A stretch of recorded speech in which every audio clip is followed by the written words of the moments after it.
Olá pessoal, como é que vocês estão? Hoje eu queria fazer uma perguntinha para vocês. Vocês sabem quais são os exames necessários para a investigação do casal infértil? Se você quer saber mais sobre esse assunto, bora lá assistir esse vídeo.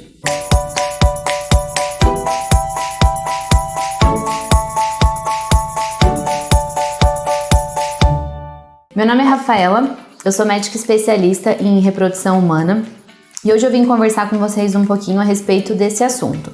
Estimam-se que existem mais ou menos de 50 a 80 milhões de pessoas com problema de infertilidade no mundo, que só aqui no Brasil nós temos mais ou menos 8 milhões de casais com esse diagnóstico. A primeira coisa que a gente tem que pensar quando a gente fala em infertilidade é sobre a definição desse tema. E essa definição ela vai variar de acordo com a idade da paciente, se a paciente tem mais ou menos de 35 anos. Quando nós pensamos nas pacientes que têm menos de 35 anos, a infertilidade conjugal é caracterizada quando o casal tem relações regulares frequentes, e o que são relações frequentes? No mínimo 3 vezes por semana, durante um período de 1 ano, sem nenhum método anticoncepcional. E quando a gente pensa nas pacientes que têm mais de 35 anos, essas pacientes têm que ter pelo menos 6 meses de relações sexuais frequentes, sem nenhum método anticoncepcional e não conseguiram engravidar neste período. Quando o casal procura uma clínica de reprodução, uma coisa que a gente sempre gosta de explicar é que 40% das causas de infertilidade são relacionadas a fatores femininos, 40% são relacionados a fatores masculinos. E os 20% que sobra é a infertilidade sem causa aparente. É aquilo que a gente não consegue encontrar um motivo para esse casal não conseguir engravidar em casa. O objetivo do vídeo é explicar para vocês quais são os exames básicos que um casal tem que ter quando ele procura uma pessoa que seja especialista nessa área.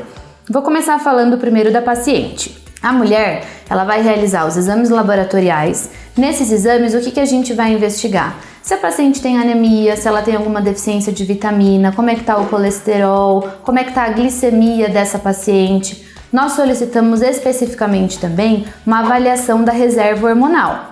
E aí, quais são os exames que a gente pode solicitar quando nós falamos de reserva hormonal? Basicamente, são 2 tipos. Ou a gente pesquisa um perfil hormonal com FSH, LH e estradiol, ou a gente solicita o hormônio antimileriano. Quando a gente fala de FSH, LH e estradiol, a gente tem que lembrar que eles têm uma data certa para serem coletados. Não adianta a paciente coletar esses exames fora do período correto, porque senão a interpretação não fica certa. Qual é o período para serem coletados esses exames? Eles devem ser coletados do 2º ao 5º dia do ciclo menstrual, preferencialmente 3º dia do ciclo, ok? E o hormônio antimileriano? O hormônio antimileriano, ele não precisa ser coletado em um período específico, pode ser coletado em qualquer fase do ciclo. Ele é um exame mais específico e é o que melhor reflete a tua reserva de óvulos. Do ponto de vista de rotina ginecológica, a paciente tem que ter todos os exames. Então a gente está falando de ultrassom transvaginal, ultrassom de mamas, mamografia se a paciente tiver mais do que 40 anos e Papa Nicolau.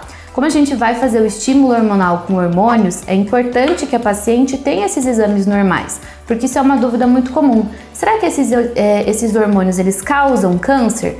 Por isso a importância da gente ter, antes de começar o estímulo, os exames mostrando que está tudo bem.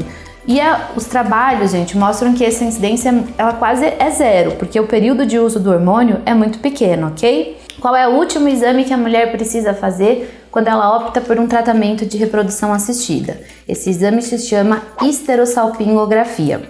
É um exame que vai avaliar se as suas tubas uterinas estão funcionando. Então, a gente marca esse exame numa clínica específica, normalmente são laboratórios que fazem, e a paciente vai ser submetida a um exame onde a gente passa um catéter por dentro do colo do útero, insufla um balão no colo do útero para evitar que o líquido que a gente vai jogar reflua, e aí a gente injeta um líquido com o objetivo do quê? Um contraste, na verdade, com o objetivo de fazer um preenchimento de toda a cavidade uterina. E como a gente sabe que o útero tem comunicação com as tubas, A ideia é que, se as tubas forem pérvias, o contraste passe de dentro do útero para fora. E aí a gente tira uma sequência de radiografias para acompanhar a evolução desse líquido dentro da pelve feminina. Porque uma coisa que poucas pacientes sabem é que o encontro do óvulo com o espermatozoide acontece na tuba. 3 dias depois esse embrião chega no útero. Então qualquer problema nesse trajeto vai dificultar uma gestação espontânea.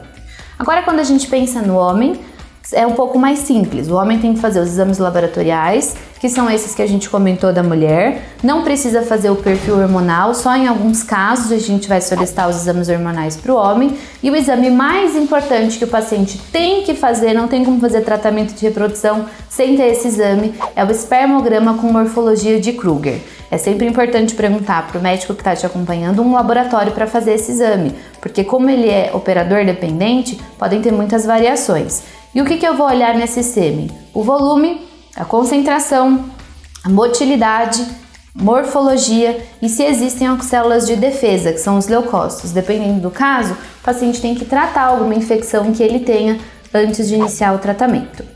Bom, basicamente, esses são os exames que vocês devem ter antes de iniciar qualquer tipo de tratamento de reprodução assistida. Bom, pessoal, então se vocês gostaram desse conteúdo, peço que vocês deem um like, deixe seu comentário com qualquer dúvida que a gente vai responder e ative o sininho para acompanhar os novos vídeos, ok? Até o próximo!